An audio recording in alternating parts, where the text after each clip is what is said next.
ಬಾಗೇವಾಡಿಯ ಬಸವನ ನೋಡಿ ಕಲ್ಯಾಣದಣ್ಣನ ಪೂಜೆಯ ಮಾಡಿ ಸಂಗನ ಬಸವನ ನಾಮವ ಭಜಿಸಿ ಬಾಗೇವಾಡಿಯ ಬಸವನ ನೋಡಿ ಕಲ್ಯಾಣದಣ್ಣನ ಪೂಜೆಯ ಮಾಡಿ ಸಂಗನ ಬಸವನ ನಾಮವ ಭಜಿಸಿ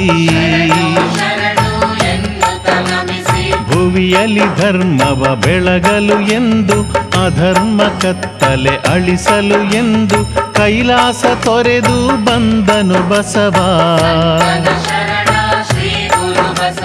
ಪರಶಿವನಪ್ಪಣೆ ಪಡೆದವ ಬಸವ ಪರಶಿವ ಹರಸಲು